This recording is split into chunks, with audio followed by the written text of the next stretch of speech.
Good afternoon, everybody. Happy Thursday. Welcome into another edition of the NCAA Hoops Hour. I'm your host, the big man on campus. Hope you're all having a great day. Had some issues with the camera. Looks to be fixed. We're back here. We'll get after some games tonight. We'll wait for some people to get in here. Just not really feeling it today. To be honest, I don't really like this card. There's nothing more than a card that you just can't really get into, and there's a lot of question marks here on this card. So you shouldn't be really getting too deep into it tonight. As I've said before, and I'll say right now, if I was giving out premium selections today, I would not have a game tonight. Again, it's just so hard to get enthralled by certain cards, and then this one is it. There's just not a lot to really like here. So for me, everything I mentioned tonight, I would take with a grain of salt. If I have anything, I will tell you as far as any free plays, but I'm really just trying to go over a couple games just to have a show here. Please say hello in the chat. Hope you're having a great day wherever you are. As far as going over every game, it's not going to happen tonight. The games I have are the games I have. I'm not really giving out much other opinion. The problem with this show at times is people take every little thing I say literally. Again, I do not like this card. It is not a card that I'm going to be personally betting much on. There might be a spot or two, and I'll highlight those today. As far as the show, this show tomorrow will not happen. I will not be here. In fact, no shows tomorrow will happen. Right side of campus is off. This show will be off, and the NBA show will be off. I have things I have to attend to, and with my website getting started, I don't have a lot of time, and tomorrow works for me and for the people that I need to meet. So for me tomorrow, this show will not happen. I need some time on my for myself to do some things, and it's got to be tomorrow. So I'm going to postpone the show for tomorrow. We'll be back Monday, same time, same place. In fact, on Monday we'll have kind of a new show. This show will still continue, but it's going to be tailed back a little bit. As many of you know, I will begin premium selections on Monday. That is going to be where most of my energy is going to go. In fact, all of my energy is going to go. Listen, guys, I've said it before and I'll say it again. I can't continue to sit here and just do this stuff for free. I know a lot of people think I should, but I can't. I've got to make some money. I have this website and I'm putting time into it. If you want to join me, you can. You can join me at bmocwins.com. It's right there.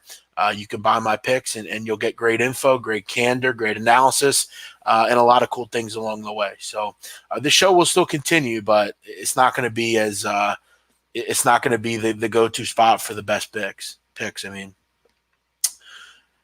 for the donation. Appreciate that. It's not necessary. I'm going to also be looking into some Patreon options for the show going forward. I just can't keep doing all this for free. And I spend like a lot of time on these shows. This show here, the one at 6:30, the right side of campus, the shows on the weekends where I'm going over entire cards. It's just I can't keep doing that. So, if you decide to support me, that's great, and I thank you. And if you don't, then I understand. You do. Just think about this though: all the people that are providing content to you, and there's not a lot of them.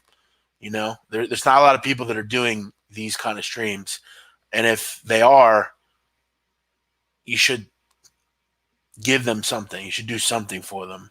You shouldn't just expect it all for free. Thank you, Don Deasy. Appreciate you. Have you ever thought about getting sponsorships for the show? I mean, I'm not going to beg people. I mean, people always want to sponsor, but they don't want to pay any money. I'm not, I will gladly do it. I had one last year and it worked out pretty well for me. We'll see. I mean, it's, we'll see where it goes. But all right, let's get into the show here. As I said, tomorrow there will not be a show. We'll be back next week. And tomorrow, so if you reach out to me and you don't get an answer on why there's not a show, then now there's no show.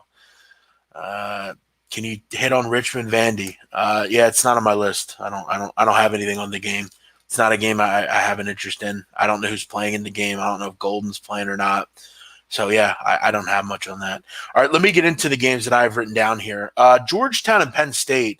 Georgetown laying 2, total 149.5. If I had to bet a game tonight, this would probably one I'd be interested in. I don't quite understand the total in the 140s. I think both these teams, from a pace perspective, are going to allow for a quick game, a high-paced game, a lot of possession type game.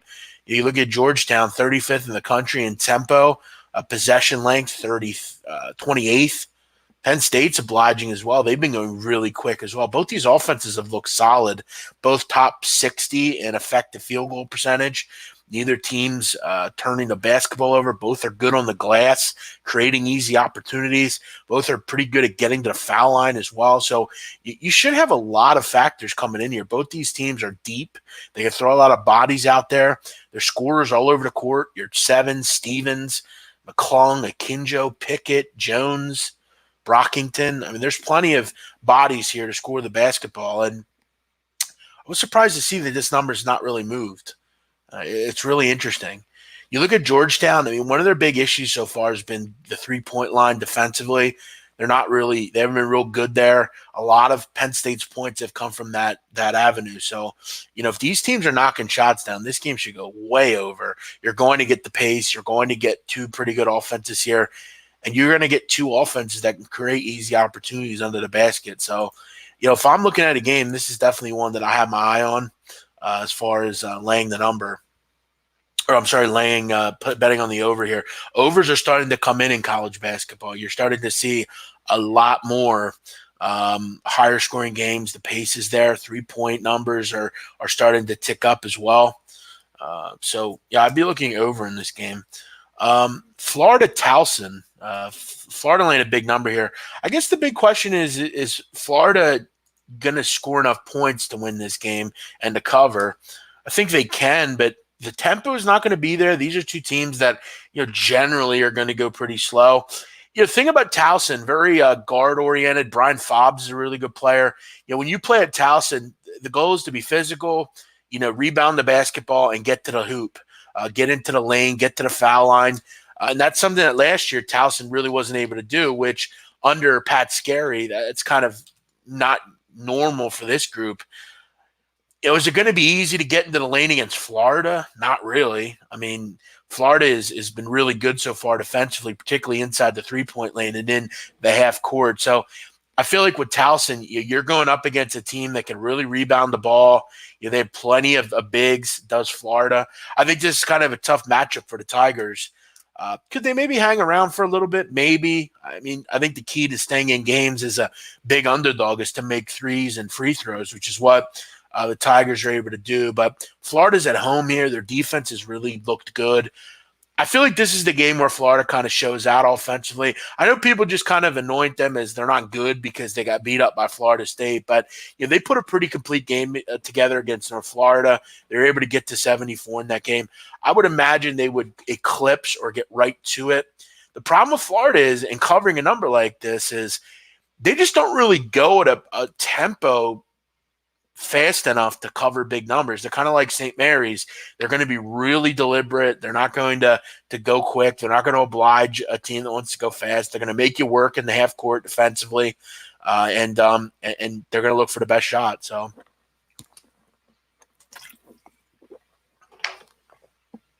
if I had to play it, I kind of like Florida, but then I kind of pull back just because of the tempo numbers, which could be a problem here. Siena and Harvard, another game where, until I know who's exactly playing in this game, I can't get involved. I mean, if Bryce Aiken doesn't play, I have some interest in Siena. The problem is, this number's kind of been pillaged already. If you weren't able to get 12 and a half, it's down to 9.5, so you're really betting it at the worst number. Pickett and Carey have played well. I made money on Siena the other night. But the value's kind of gone here. And without knowing if Aiken's going to play, I really can't bet on it. Towns didn't play in the last game. Christian Juzang didn't play in the last game. So, Harvard continues to have injury issues. I mean, this was an issue last year. It's an issue early on here. And as I said, you've kind of lost a lot of the value in this number if you like Siena. You probably should have foreshadowed and got it earlier. Another game with injury issues, Michigan State, Seton Hall. Miles Powell is still questionable. Obviously, I think betting is all about info. So, if you have good injury, people, then if you can find something on the kid, then play it. But you're really flipping a coin on if he's going to play or not. And look, to me, he's really important in this game. I mean, Michigan's just going to make you play in a half court and create shot. I mean, it's not easy to play defense or play offense against Michigan State. I mean, they're big. They're just better than you. They're going to make you work for it. And without Miles Powell, a guy that can just score around the basket and just kind of create offense, it's hard to back Seton Hall here. My thought is he doesn't play personally, but the line is saying that he might. It was 6. It's down to 5.5. I think one thing that you can kind of hang your hat on, if he does play, obviously you'd want to take Seton Hall. I think with him in the lineup, I wasn't overly impressed with Michigan State in game 1. Quincy McKnight is a guy out of he actually played at Sacred Heart and he transferred over to Seton Hall. He's a really good individual defender. I think he could give Cassius Winston some problems tonight. But yeah, again, a game where unless I know the status of Powell, I really can't get involved. I mean, there's a couple games tonight where you have injury issues. I mean, the Harvard game, this game. I actually like Weber State tonight, but I don't know if Jarek Harding's going to play. I mean, Jarek is so important to what Weber does that it's hard to get involved with that game. There's just landmines all over the place. Sometimes, and look, you look at tonight. I mean, you got the NBA card. You have an NFL game. You got some college football. I mean, sometimes you just got to know to just maybe keep your stakes low like you've been doing and maybe take a shot or two, But as far as the games we talked about so far, the only game I would even consider betting at this hour is Georgetown Penn State over 149.5. But everything else, I mean, there's just a lot of injury questions and pace questions and things like that. You're not great matchups. Cincinnati's laying a big number against Alabama A&M. I've been pretty good with these big numbers. It's kind of one of those things in college basketball that I've always been particularly good at, picking off teams that are laying big numbers. You look at last night with Texas Tech. They get the job done, free pick winner. You look at the night before, Notre Dame, Duke. I've obviously laid some big numbers against Mississippi Valley State. Tonight you got a team in the SWAC, Alabama A&M, who is dead last in the country in offensive efficiency. So, even though like Chicago State and Mississippi Valley State and all these teams, there's nobody been worse through 2 games offensively than Alabama A&M. So now you're going to head over to Cincinnati or up to Cincinnati and take on a defense that's 24th in the country in defensive efficiency so far. To keep in mind, they played Ohio State, held them to 64, and held Drake to 59. I think, to be honest, that's actually quite amazing. Drake's actually a pretty damn good offensive team. And Ohio State, I think we saw last night, is pretty fucking good in their own right, putting 76 up against the Villanova Wildcats. So, here's my angle in this game. You have an Alabama A&M team that, for as bad and horrific as they are offensively, to be honest, they're actually only slightly better defensively. They're actually 350th in the country in 2-point defense. Now, to put that in perspective, for anyone that doesn't know this, there's 353 teams. So, I mean, they're just the bottom of the barrel. They're really bad. I mean, I think outside of MVSU, they're the worst team in this conference, and that's not saying much. This is truly the bottom of the barrel in college basketball Division I. Now, Cincinnati's laying 35 points here. It's a big number. Would I consider a team total under? Yeah, if you can find it on Alabama A&M, which I'm going to get here in just a moment. Bear with me a second. Again, not every book's going to have this, but I'll gladly talk about it if I can get one. Yep, there it is, 49. So you're banking on like an 86-49 type of game here. That's what you're thinking. For me, I would probably lay it here. It's 35.5, which is a bit rich for my blood. I was kind of hoping I'd get like 31.5. But Cincinnati shouldn't have any trouble winning this game by 50. I mean, if you ask me. You look at last year against common opponents, they beat Arkansas Pine Bluff 105-49. So, I mean, that would have covered. So, if you guys want to, jump on it here, this is probably one that's probably pretty good. They beat Savannah State 107-77 the year before. That wouldn't have covered. 97-54 against Coppin. And then 77-49 against Pine Bluff. So, they're just coming up short in a lot of these games. This is a big number for a team. But, again, it wouldn't surprise me if Pine or if A&M doesn't get to 45 in this game. So, I would probably consider laying the number here in Cincinnati and Alabama A&M. All right. Let me do one more here. One more intriguing game on the card is the Winthrop Eagles getting 12 against East Tennessee State University. Pat Kelsey has done another unbelievable job as usual. You go to Fresno, you win, you lose by 3 in that game. Then you go down to Moraga, you beat St. Mary's, and now you're back here tonight against a Buccaneer team in East Tennessee State that is really good. They're really good. In fact, you look at through 2 games, they're number 1 in the country in offensive efficiency. Thing is, I mean, they've played Newberry and Tennessee Martin. So this is obviously a big step up. You get a game against Kansas next Tuesday, so you might be looking ahead a little bit. Winthrop's look really good so far. This is a dangerous game for Steve Forbes' team down at East Tennessee State. Winthrop's a great offensive team. They don't turn the ball over. Defensively, they're pretty solid, to be real honest with you.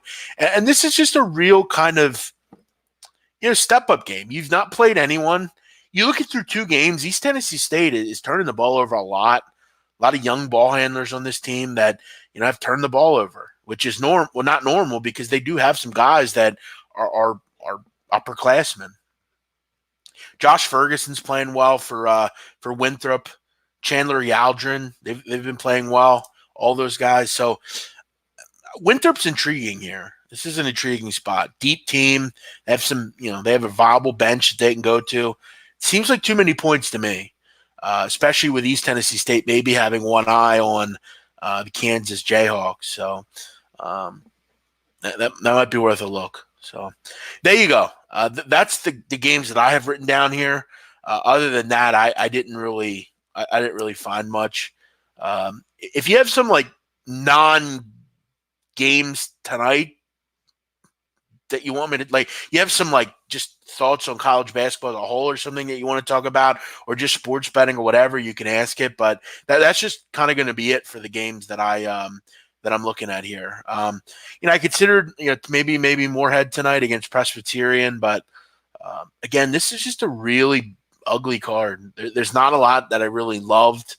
In fact, there's nothing that I loved. So Nenad Sarkovic, Drake were good last year. This year, not so much. Okay. I mean, we're 2 games into the season, and they played Cincinnati, and they won last night and covered the number. Okay. And now you're telling me we should bet Idaho plus 180. All right.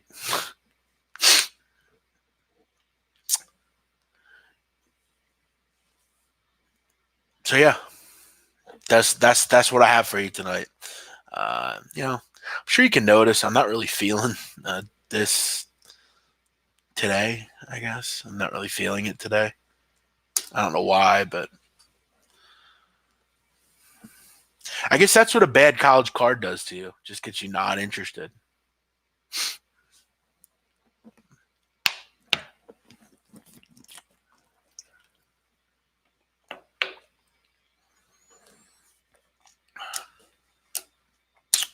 Would I move? Would I lay 30 with Arizona?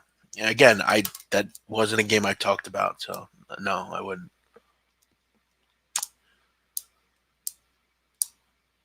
Thoughts on Arkansas moving forward? Yeah, look, I mean, they have a coach there that can recruit. Do I expect him to do a ton this year? Not really, but defensively they've been good. We'll see when they step up in competition. Haven't really played anyone just yet, and really aren't going to play anyone until the 25th of November when they play Georgia Tech. They should be 5-0 going into that game, but I don't know if we're going to have a real good pull on them until December gets here. But again, they played with a good tempo. I like Isaiah Joe and Mason Jones a lot. Good players. Jimmy Witt comes over from SMU. Yeah, I like Musselman a lot. I don't know if it'll be this year, but he's got a good team. He's got an old team. I've just got to develop a little bit of a bench and obviously step up a competition. But they could be there'll be a thorn in team sides for sure. I have no opinion, guys. Again, stop asking about games. I don't have any more opinions on the card. I'm not. I'm not on anything else. The games that I mentioned are the ones that I handicapped, and if I had to play, I would play. But I don't have any other opinions. Can we ask about tomorrow's card? No, I haven't looked at it. Thoughts on? I don't look at the card until the day of, generally. In college basketball, that is. Thoughts on Marcus Howard, Marquette's comeback? Yeah, it was a gutsy comeback. Played really well defensively. Purdue couldn't make a shot, but yeah, Howard was great. I was really impressed with what they did over the last 6 minutes of that game. Really impressive. Can we bet on a horse? Sure. When's the NBA breakdown? It's every night at 6:30. Let me say that again. It's every night at 6:30. And this guy's still asking about Longwood and St. Francis. I don't have an opinion. I don't have an opinion. All right. Do we want to bet horses? Does anyone want to bet horses? Someone asked if we want to bet horses.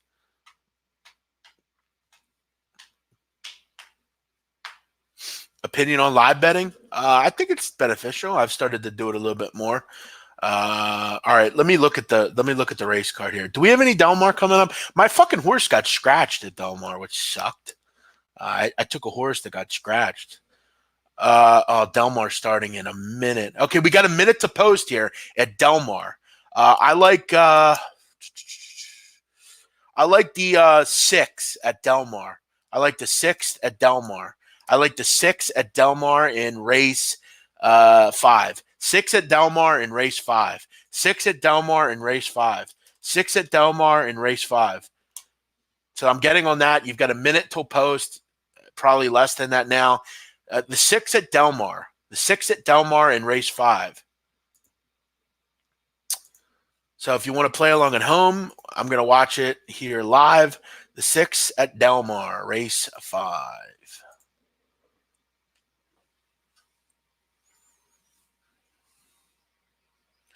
Sixth at Del Mar. We're going to go with Oil Can Night. Oil Can Night. Oil Can Night.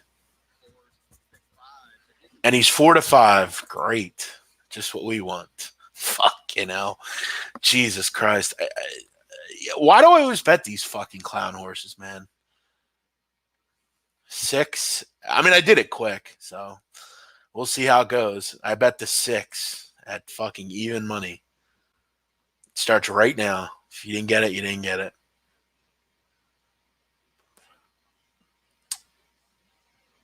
All right, we're on the 6. We're on the 6.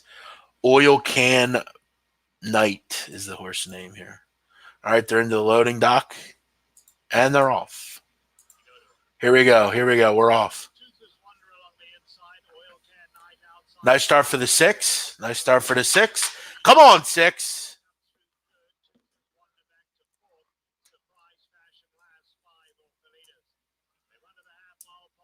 All right, 6 is in second. Nice start.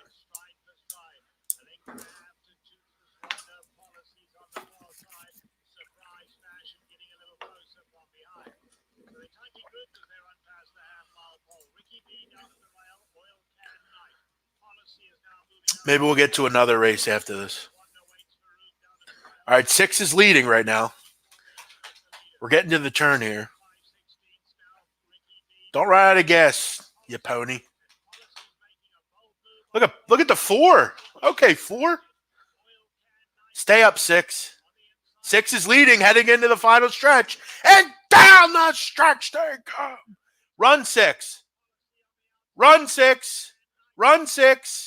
Oh, no. Run 6. Hit that horse. Run 6. Go 6. Go 6. Pull away 6. Pull the fuck away 6. Run. Yes. Yes. Boom. Get in. Get in 6. Boom. Oil can night, baby. Winner, winner, chicken dinner. I like it. Now I got my juices flowing, baby. Holy shit. Look at this card at Churchill Downs coming up. Holy fuck. All right, perfect. Good shit. Winner, winner.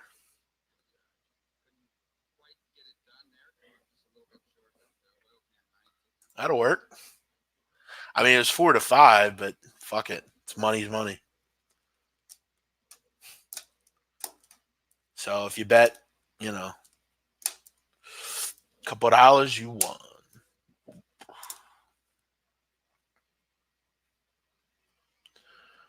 All right, I'm out of here. You all have a great night. Thanks for watching. You guys can join me at 6:30. We'll be going over the NBA card. Yep, Storm the Court. I always remember that horse. Preston Ketchum. I always remember that horse. I'll be at 6:30. I don't know if Ski will join us today. He's not really reached out to me or anything, so I don't know what his status is. I guess I'll have to reach out to him. But yeah, that'll be that. Tonight we'll go with one free play. We'll go with Georgetown Penn State over 149.5. That'll be your free selection for tonight. Sorry guys, I just don't have much here. Just not going to force anything. That would be the only one I would consider. Jeff, why wouldn't you give out leans at least if you don't have a lot of plays today? It would help your followers. Why haven't I blocked you yet? In fact, let me do that. Let me get rid of this shit bag before I go. Sick of his fucking bullshit. Guy's a fucking loser. I don't know why he watches. Get rid of this shit bag before I go. All right. This is going to be great. Thank God. Don't got to deal with that fucking idiot anymore. I hate people that come in and say the dumbest shit. I just did 35 minutes of info for you, and that wasn't good enough. So you know what? Bye-bye. See you later. All right. I'll be back at 6:30. We'll be going over the NBA card. Make sure you join me for that. Awful winner last night with the Orlando Magic. I gave that out on Twitter way early. So if you cashed in, you cashed in. Can we just do that for like 2 hours one day? Do what? Since you're not into college basketball, are you betting the Steelers tonight? You're welcome to watch the Right Side of Campus. It's on the channel. We broke down that game earlier in depth. You're welcome to check that out. So, yeah, a little cross promotion there. Go watch that show. Could we just do what for 2 hours? Horse racing? I mean, I'd like to, but it seems like every time I do it, people jump out. People don't like it. I mean, it is what it is. I mean, there's a couple of guys that like it, but I mean, it's just not real. It's not really a thing we do on a show. I mean, it's fun to do for like a few minutes, but people don't like it. Thanks for watching. Nenad, Robert, Kendrick, Hunter, Brendan, Shelby. Thanks all for watching. I'll be back at 6:30. See you later.